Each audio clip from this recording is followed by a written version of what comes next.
Modern Warfare 2 is starting to roll out globally, and in this video we're going to be running down our annual tradition here, talking about and giving my best tips for ranking up faster so that you can unlock those weapons that you want and jump into what's on offer. Now, naturally, once seasonal prestiges are introduced here into the playing field, this will be of course more worthwhile for those grinding out those, but for now, we're going to lay out the groundwork here. Now, later on, tomorrow probably we'll have a video detailing the best ways to rank up your weapons, because that may be something that's way more important here initially, especially if you're one that wants to get everything ready for DMZ and Warzone, or if you're just a camo grinder, you want to get that done as quick as possible. So we'll have tips on that coming as of tomorrow likely. But as we go along, drop your thoughts down below. We're all here for the same reason. If there's something that you feel I missed, feel free to share it with the community down there in the comments. If you enjoyed the video, you found it at all insightful, do me a favor and drop a like on the video. And if you're new to the channel, make sure you subscribe to stay up to date with absolutely everything Modern Warfare 2. With launch, we're only just getting started, and the other day we announced that lofty goal of maybe hitting 500,000 subscribers by launch. Now, with the game not launching until midnight in the US here, there's actually still a chance of that, and with the support you've been showing, I definitely think it's possible. So if you'd like to stay on top of everything, join us on that journey and join the community,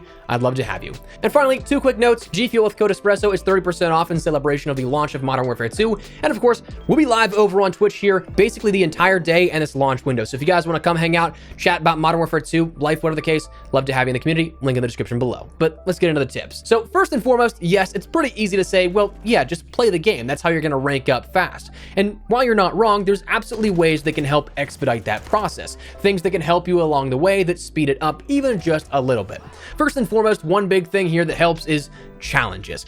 Always coming down to challenges, no matter what it may be. Challenges will help you out in giving bonus XP. While some you kind of have to go out and consciously go for, others you don't really too much. I mean, simply just weapon leveling is something that helps you out in terms of that XP and granting more. That's something that, especially right now with launch, it helps you out big time because, well, every single gun that you start with is going to be level 1, unless you have everything unlocked for the M4 platform from the FGX Cinder weapon vault. So quite literally coming back to that, simply just playing the game, that actually does help initially early on here. Beyond that though, camo challenges are another thing here, and as we discussed yesterday, it's pretty nice because camo challenges this year are very accessible. For the grinder, there's a lot to do, but it's also, I don't want to say dumbed down per se, but it's way more accessible to the casual player to go for these challenges, to be able to use these camos on whatever weapon they want. So while there's only 1 to 4 camo challenges, each one that you complete, which you can do them rather quickly, may I add, that ends up giving you some completion bonus XP as well. Again, contributing to that overall yield that you might not necessarily think about. Beyond that, in the longer run here, mastery camos are going to be something that later on down the line is going to be pretty beneficial. I don't think they'll really be too useful in our preliminary 1 to 55 rank here, but once we get into season 1 and beyond, with those seasonal prestiges that you can be able to grind through, this will definitely help out in that regard. Now, those will take a little bit of time to end up unlocking, and of course, even having the ability to see, because gold, platinum, polyatomic, and Orion camos are necessary for those challenges to become unlockable and then work towards, but then it's kind of a gauntlet to end up doing additional challenges. But if you end up setting out to do that, you can get some bonus XP as a result. Beyond camo challenges, daily challenges are definitely something that you want to end up doing. These end up coming along with 3 different challenges and then a 4th bonus one if you complete all 3 of the regular dailies. For the most part, what I've seen for both my end, for my party, and what I've seen other people report, they're relatively simple and straightforward challenges. Some just simply being like regular kill challenges, and others being something that only ever slightly deviates from what you may be used to in terms of playstyle. Now, if you're really hardcore on this kind of stuff, you can jump in, do it in MP, and then also maximize your XP yield by doing it in Spec Ops daily as well. There are 4 additional challenges there,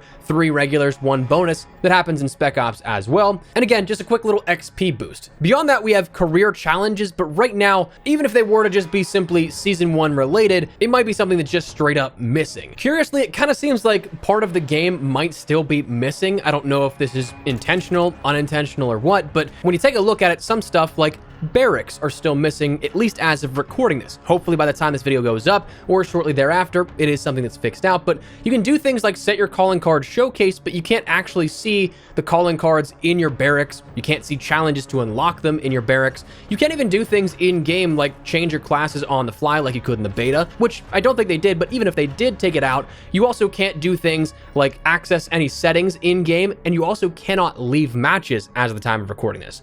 So odd that it seems like like we're still missing a chunk of the game in that aspect, which could just be a factor of the game still rolling out and an update perhaps coming later on down the line. But anyways, beyond that, before we jump into any in-game specific things here, XP tokens are something that, as the time of the video, might not necessarily be there for some people, but as of the game launching globally later tonight, they should be. XP tokens were awarded in a couple of different ways here across the board. Things like the Vault Edition gave you XP bonuses. Buying the game digitally in any of the Call of Duty stores, that gave you an additional 10 hours of double XP and double weapon XP. You, of course, could have redeemed things through Mountain Dew and Call of Duty. You could have gotten stuff through completing the campaign, and so on and so forth. So of all of those things, those will be credited to your account, and you can use them whenever you'd like. Now, for some things like your promotions, those are capped at 40 hours. I don't know if it's been specified if that's 40 hours of each, both double weapon XP and double XP, because a lot of those are kind of dual XP things, so you get 1 for 1. So I'd imagine it is 40 for each of those, but one thing to consider is game time. Make sure you activate these for however long you're going to be on, because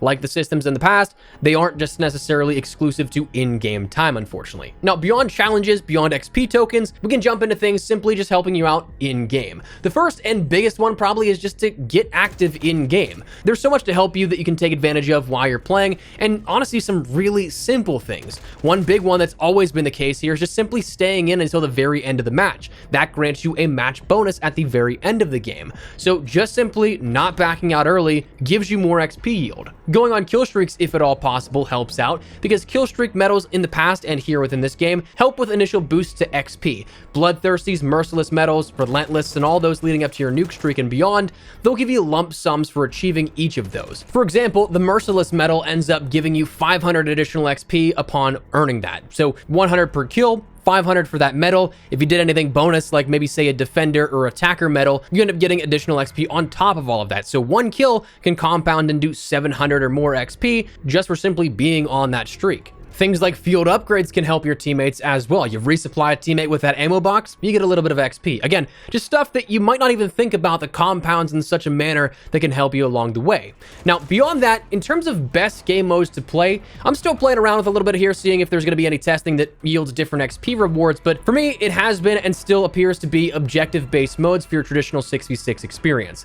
Things like Domination, you patrol that B flag, you farm defender or capture kills, and it really helps you out. Now, as we'll discuss, you can also do that in Ground War in a second, which is definitely helpful, but other things, Domination, capture those flags, play those attacker and defender medals. Hardpoint, capture that hill, put time in, and you can end up getting additional XP. Search has always been good for sheer XP, but with no respawns and the potential for much slower matches, that's something I'd say is more subjective, because you have to really depend on yourself doing well, getting multiple amounts of kills, defusing bombs, planting bombs, you name it. But it is something that does have the potential to be very good for you as well. Now, coming back to Ground War, this is one of my favorites because it just has more players, way more potential for action in that regard. Very much so, always in the action. Other maps, Sarif Bay, you might not encounter some people for quite some time if you have to run from across the map to a different point. So it really depends on the map, but if you play traditional Ground War, you can end up capturing flags, you can play those attacker and defender medals really easily and kind of farm those, so make sure you give all of that a try as well. The final thing, talking about in-game tips and things you should look out for, is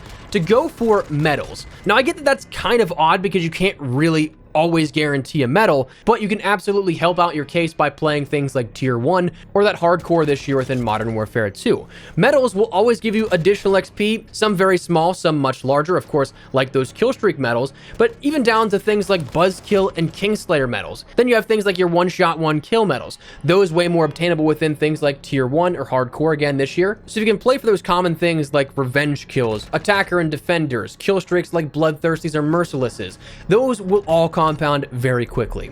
Now, that said, that's all we have here in terms of in-game stuff and quick tips to help you out in that regard. There are other things like PlayStation bonuses that we'll see coming on down the line. Now, there very well may be additional 24 hours of double XP weekends happening throughout the year. Partying Up can offer a little bit of a bonus if it follows anything like the past couple of years, but it is something that a lot of it comes down to simply playing, but more so focusing your attention on where and how to play. So that said, this was a brief rundown of the best ways to rank up. Hopefully it can help you out in some way, shape, or form. Again, if you guys have anything you'd like to add to this, feel free to. We're all here for the same reason, so let's share our tips as a community. That said, hopefully you guys enjoyed the video. If you did, make sure you drop a like down below, and if you are new to the channel, make sure you subscribe so you don't miss a single thing running all things Modern Warfare 2. But beyond that, thanks so much for watching. My name is Espresso. I'll see you guys later. Take care, and peace.